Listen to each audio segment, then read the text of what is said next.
That's puffy clothes in the gold lens glasses next to very light skin.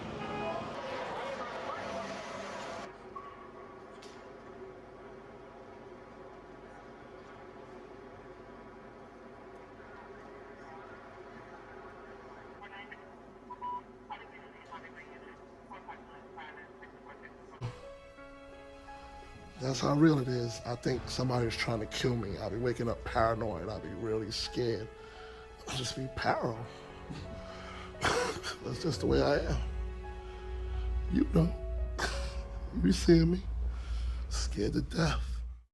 Notorious B.I.G., one of the greatest rappers of all time, was suddenly gone on March 9, 1997, ambushed in the streets of Los Angeles during a visit. The other vehicle pulls up alongside, and the driver shoots numerous times into the vehicle. A victim of a drive-by shooting outside of the Peterson Automotive Museum on Fairfax and Wilshire. Biggie was shot multiple times while sitting in the front passenger side of this SUV. There were plenty of witnesses, but no one could give an accurate description of the shooter. When somebody's shooting at you, your first reaction is not to get a description of them, but to take cover, duck. Biggie was killed 6 months after Tupac Shakur died in a hail of bullets in Las Vegas. Biggie was killed 6 months after Tupac Shakur died in a hail of bullets in Las Vegas.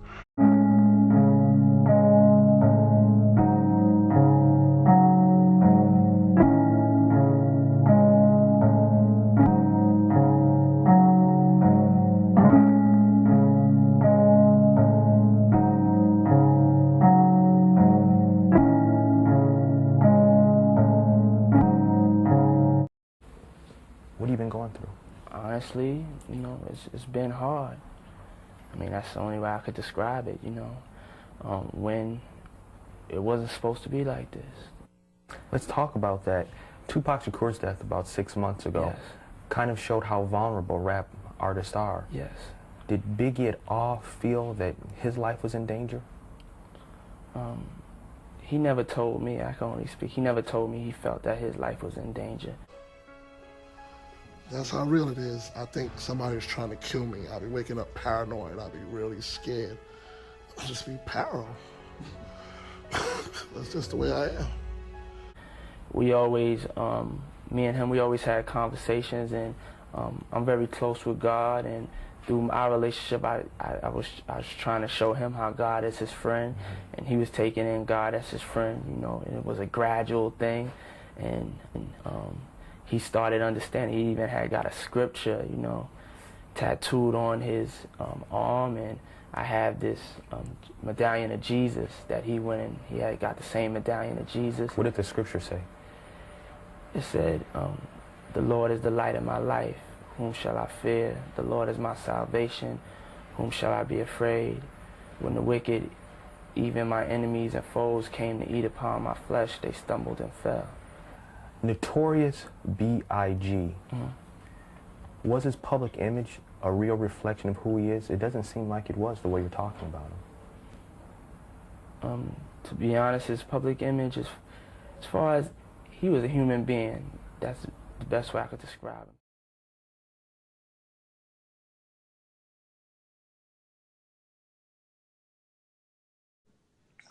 him. Yeah, it was, it was crazy, you know, to be at the top of the game in hip hop and to go out to a party when we about to just drop the album. We didn't even drop Life or Death. This is the first time we hearing Hypnotize in the club. He never got to hear it in the club. That's the first and only night he got to hear Hypnotize in the club. They played the thing 30 times. You know what I'm saying? I was always bouncing around and everything, trying to, like, you know, chase the ladies and have fun, and just was the real like, you know, I was more personable. He liked to sit in the cut, you know what I'm saying? Just smoke his weed. And I was like, yo, tonight is special. We done did something special. You know what I'm saying? He was supposed to go to London the next day.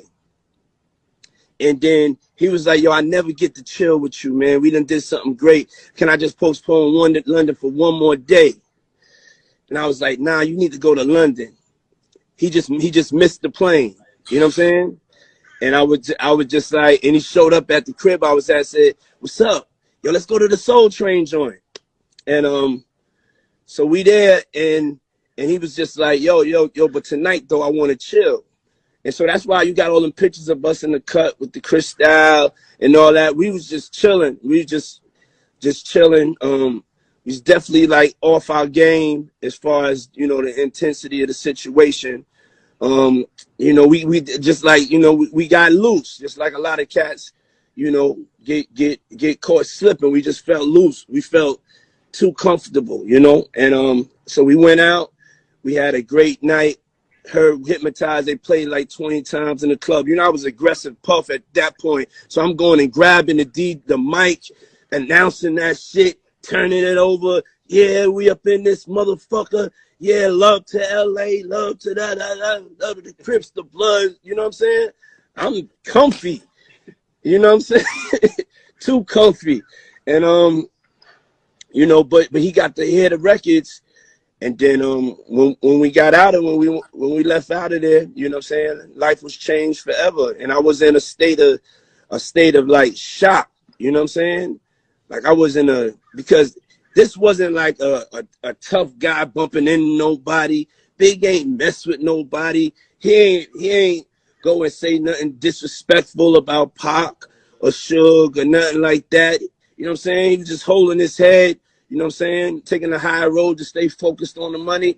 And I was like, yo, what the fuck? What the fuck is this? Like, this is just, and then I was just frozen. I was just in shock until the day I made Missing You. That's the first day I went out the house. You know what I'm saying?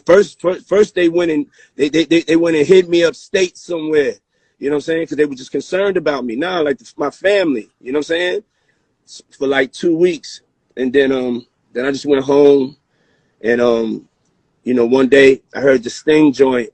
And then I went to the studio with Missing You. And I just started to get up and fight back and make sure the world would know he's a legend forever.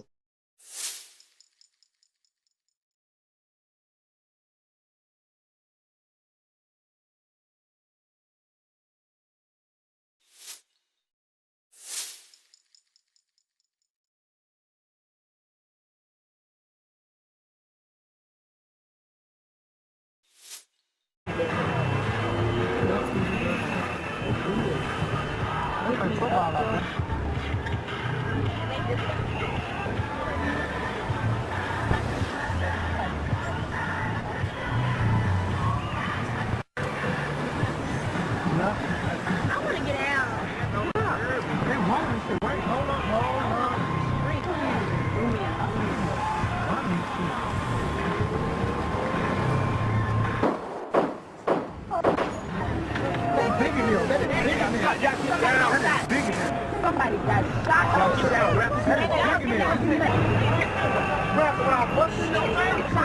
So she can see. No, Biggie got shot. Oh, Lord, fuck shit. Oh, they pin kicking. Oh, somebody got shot. So, Yeah, that was five. Yeah, that was 5 shots fired. oh, look at that wreck. Y'all, crank up the car, please. I'm ready to go. We have to get out. Security. I wonder why they was running that.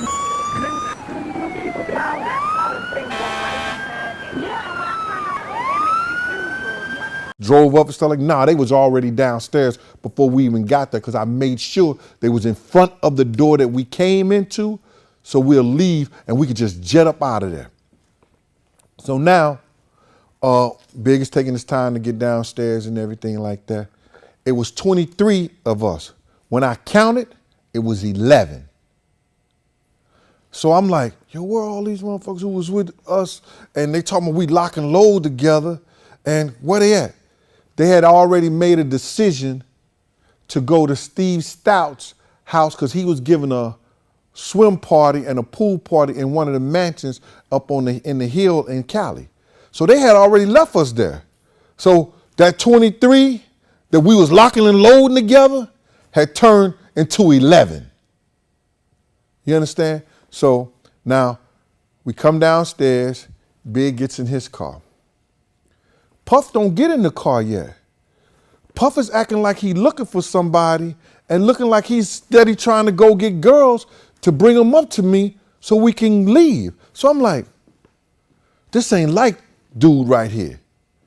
When Puff leave a party, if security ain't ready and the driver there, he will jump in there and leave your ass. This is this kid MO.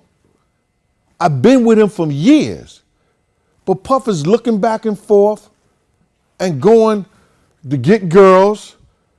And then I'm like, yo, Big, what's up? You know what I'm saying? Why we ain't leaving? He said, yo, check your man. And I'm like, yo, Puff, what's up? He said, we got to wait for Paul and them to get their car out. And I was like, wait for Paul and them? Paul and them ain't got their car? This guy is an Inglewood police officer. How he having problems getting his car? He from out there. You understand? Flash your badge, tell them to go get your shit, and that's it. Matter of fact, you should have been had your car.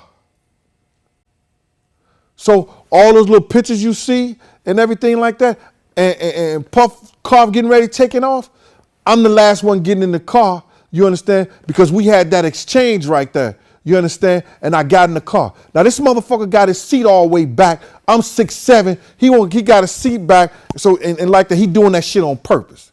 You understand what I'm saying? So now, I'm on the seat, you know, with my legs sideways. You understand?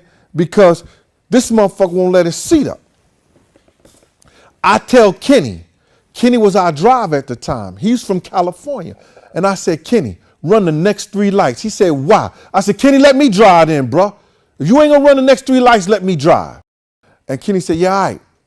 So now we run the light. After I checked the scene with Paul, everybody good, yeah, everybody straight, everybody fine. Paul said, yeah, everybody fine. We go and we run that light.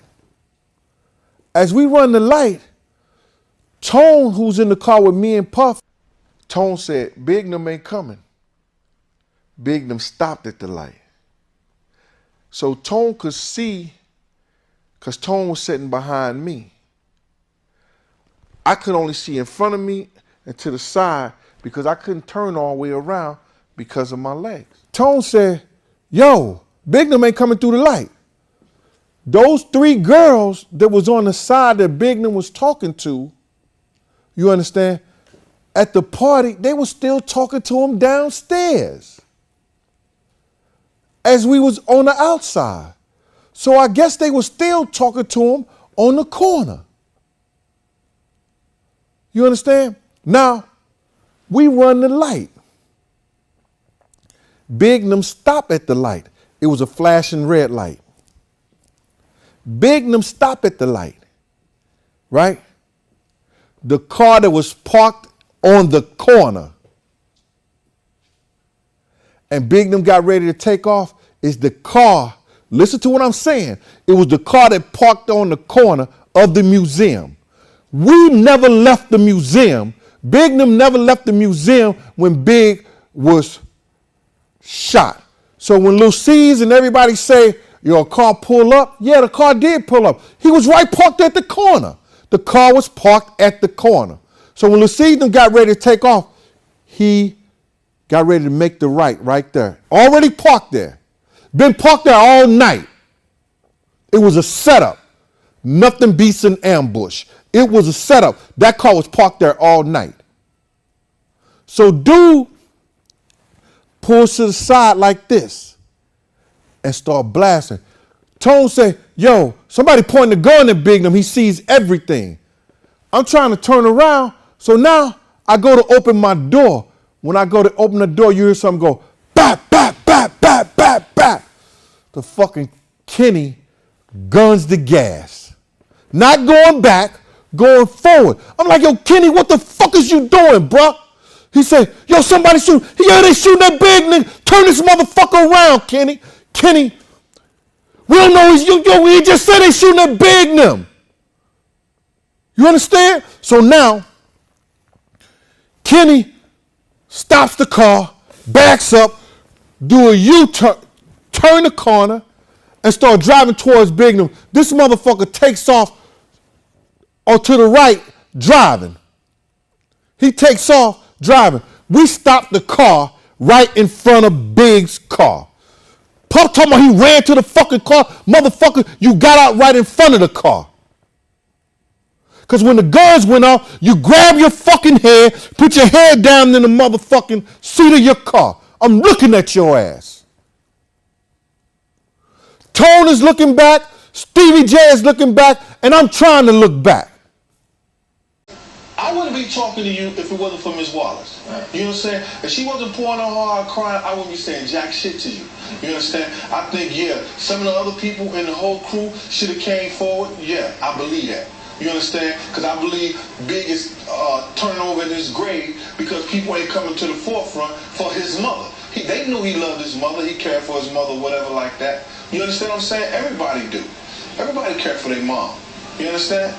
And I just believe that maybe some people should have came forward, and then maybe people just want to just say, listen here, I'm going to leave this shit alone. You know, that's their own choice. I'm going to eat, man. You know what I'm saying? Bad Boy, Biggie, whoever, whatever. If I got to shovel shit for a living, I'm going to eat. I showed Gene the police composites of the hitman. So do you recognize any of these pictures here?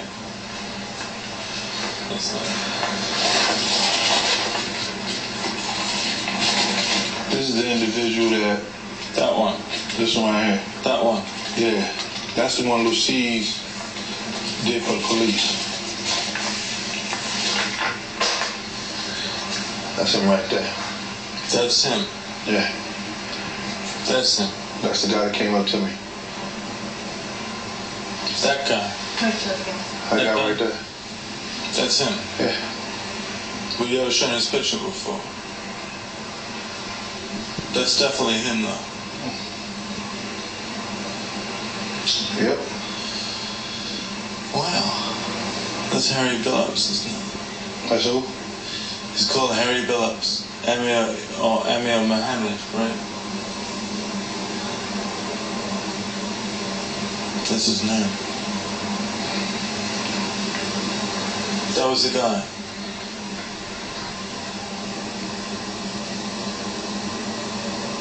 You can really remember a face that well. Wow. You'd be surprised why.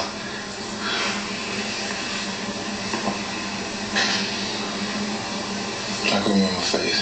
You can? Yeah. Yeah. I believe you, actually. Mm-hmm.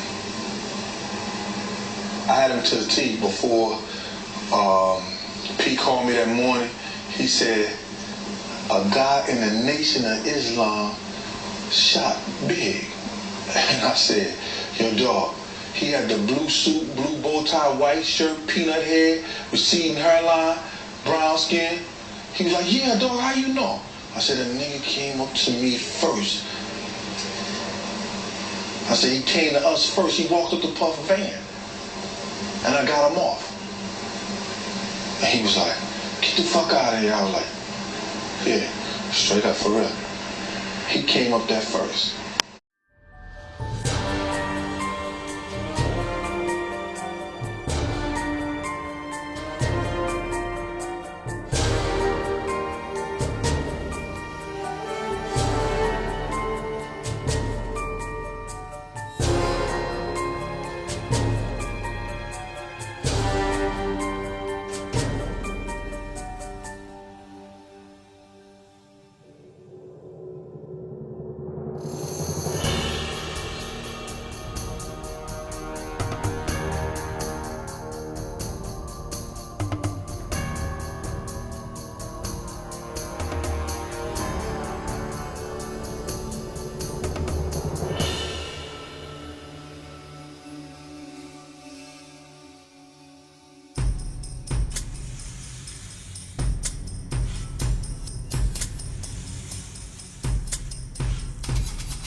Showed y'all this,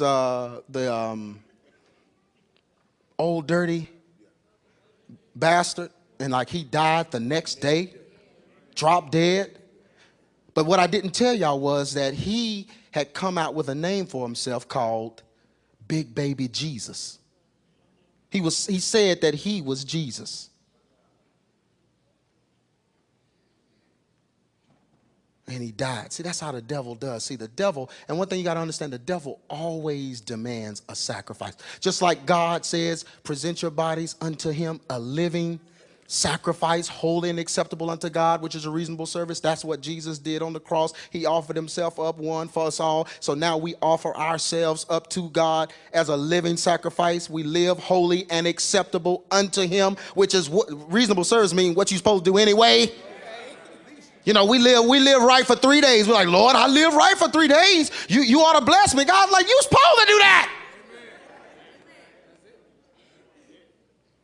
But the devil always demands a sacrifice. And if you know anything about the Antichrist and the devil, he always does the opposite of what God does. He's anti. Anti is opposite. Antichrist. Amen? Are y'all with me? So he demands a dead sacrifice. So anytime, if you look at satanic rituals and satanic circles and all these kinds of things, you notice that they always have to offer up a dead sacrifice. A lot of these secret societies and all of these different things, they always have to offer up dead sacrifice because the devil always demands one. So I'm telling you, these folks that do this music, whenever they begin to get glory or begin to be lifted up, they always have to be sacrificed.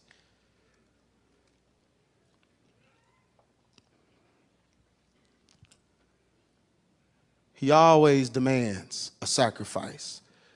It's Tupac Shakur, remember, height of his career. Biggie Smalls, who was coming out with a clothing line called 666. Yeah. But he always demands a sacrifice. They always have to be offered up. That's Aaliyah, and she got into some things. Let's talk about this for a minute.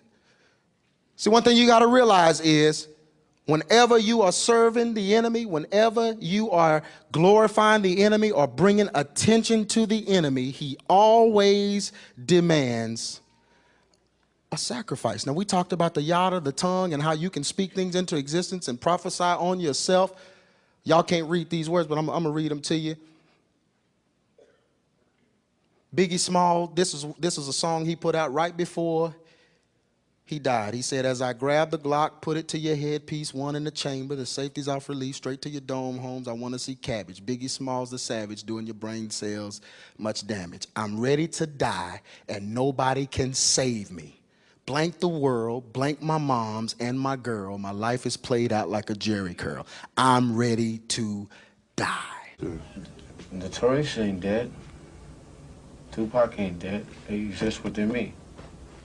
You know, well, see, when the odd so-called, they came to me and they said, Dirty, wake up, yo, man. I said, well, look, come on in. So they're not dead. They live with me now. You know, they right here. My name is, that's why they call me Osiris the Father now. You know, because I went to the next dimension. You know, I already mastered all the human lessons. I had to leave that alone. You know what I mean? I had to go, you know, to the other dimension where it's all thought. You know, you know, we call it the land of nobody. You know, so Tupac is right here, and Biggie Smalls right here. They're just on my shoulders. You just gotta see them. They're there.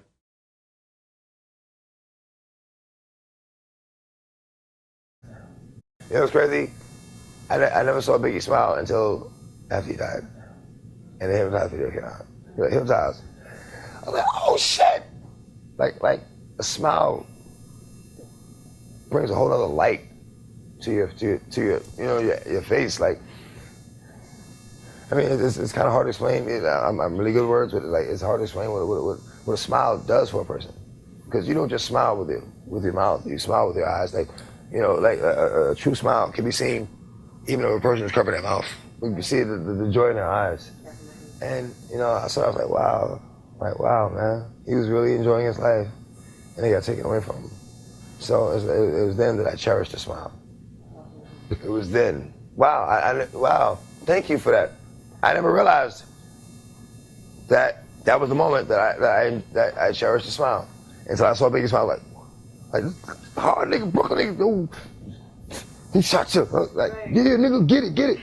And nigga was like smiling about like, oh shit, yo. It made you realize like, oh, he's enjoying his life, man. Do you have any memories of Biggie that stick out to you? I only met him once. Tell us about that. Well, you know, Locks got signed before I did. Even though I bought the Locks Store Riders, you know, they got signed. They were a safer group. You know, Puff signed them. And it was a blessing and a curse because they were sure they were happy about getting signed first, and they were on the Benjamins and shit was going. But then he made them jiggy and put them in suits and made them write lyrics for him and took all their publishing and raped them. Like, damn. I'm glad I didn't, you know, like, you keep that. And we went to like, so.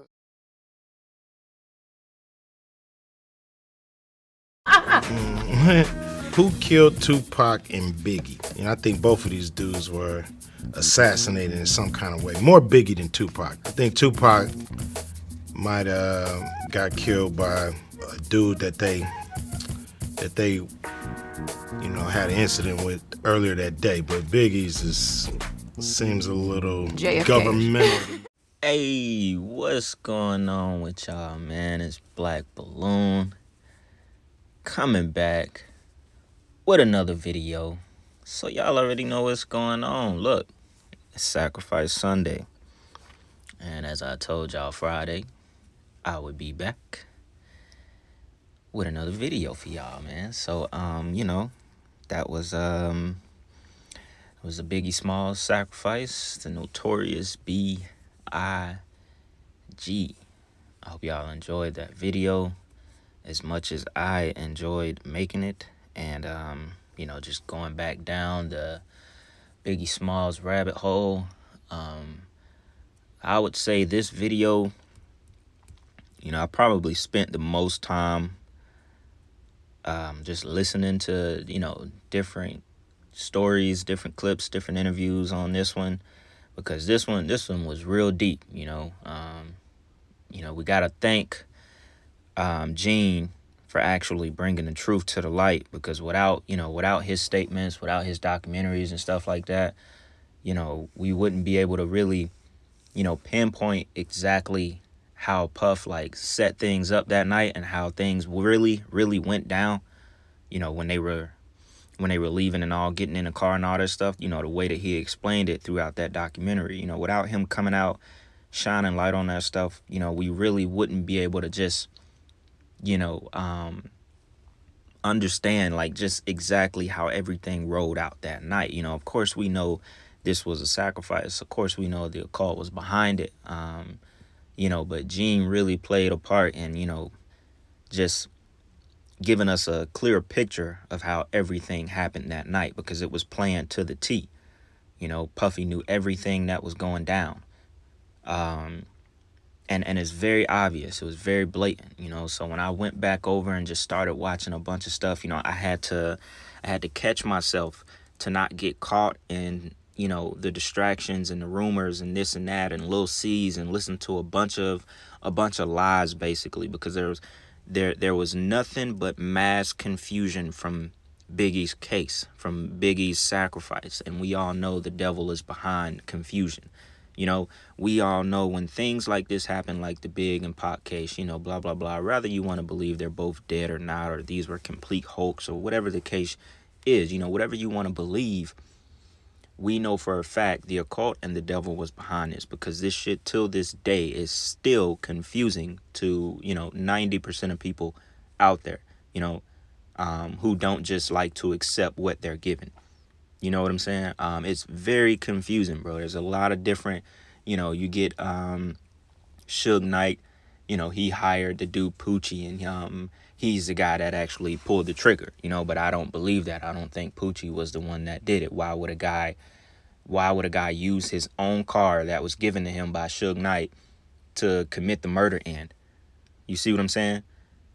Like, it just doesn't make sense for the dude Poochie to have been the one that actually pulled the trigger. Although he is dead now himself. I think he died in 2003.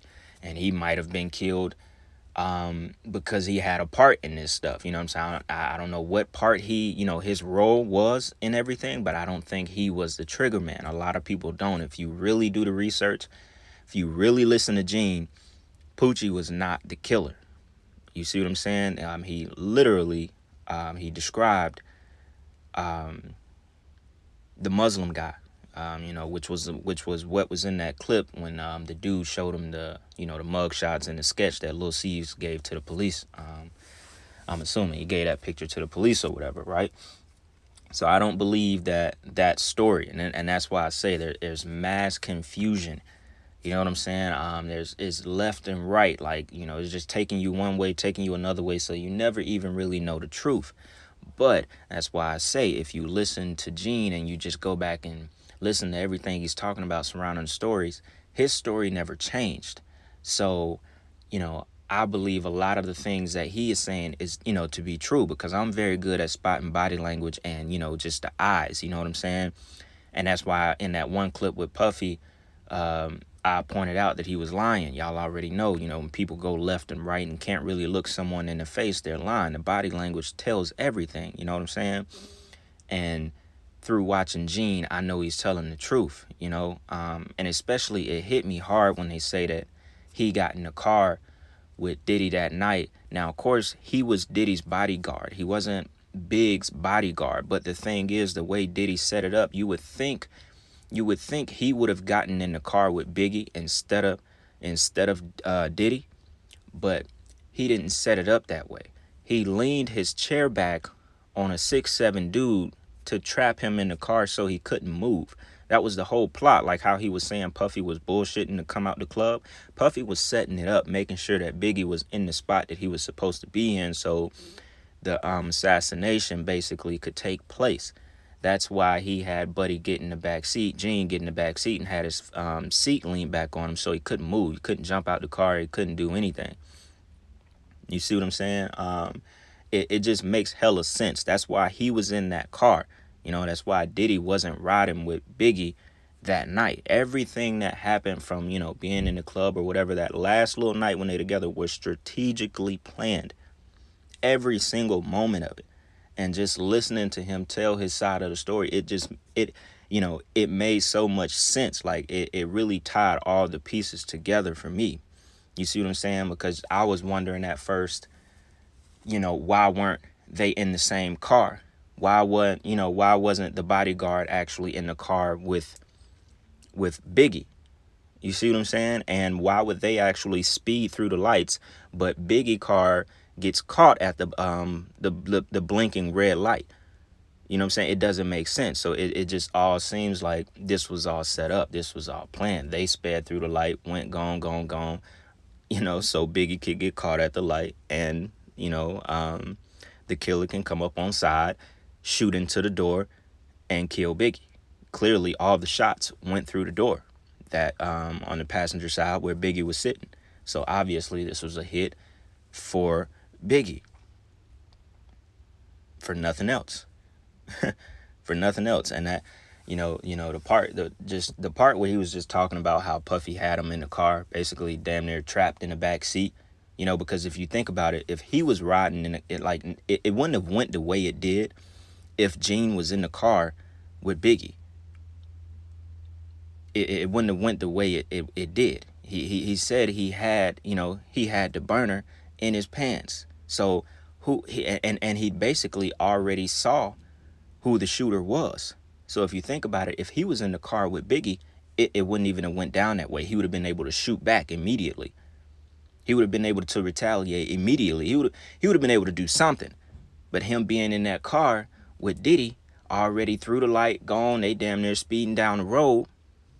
That's it. The person that's like the most, that's gonna make sure shit going good and gonna make sure ain't nothing finna go crazy. He in the car way ahead. You know what I'm saying? Everybody else in the car with Biggie is just his homies and shit.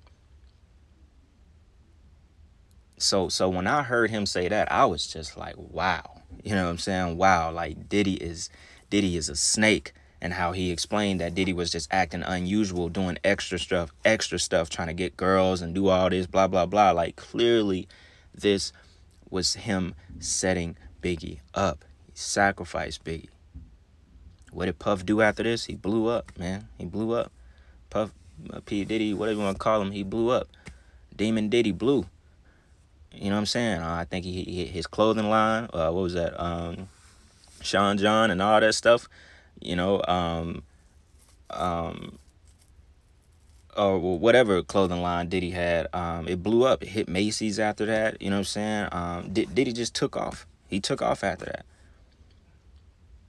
You see what I'm saying? So, you know, y'all know how I like to do it, man. I like to just, you know, give y'all these videos, you know, so you can actually see the deception and all this shit. You know, I don't like to add in, you know, we could have made this video an hour long if we wanted, but I don't like to add in interviews and different things that are going to confuse you.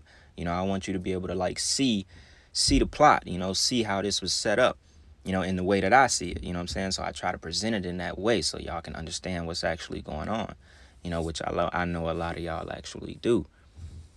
You know what I'm saying? So yeah, man, that's pretty much my thoughts on the Biggie Smalls sacrifice. You know, I don't think at this moment I have to continue, you know, really just going on explaining everything, because I feel like this video really, really showed, you know, that this was definitely a sacrifice. Like, this was definitely Diddy taking Biggie off the scene, you know. I don't even think he did anything toward his mom. I don't think he ever seen his mom again after that. I think he gave her like $250,000 or something like that, and then that was it. I think it was like a piece of the publishing or something like that, you know. So there's a lot of things that happened around, you know, after Biggie's death and stuff like that just lets you know this was all a planned hit. It was a planned sacrifice, and it went exactly the way they wanted it to, and it was covered up by the LAPD and whoever else was involved with it at the top,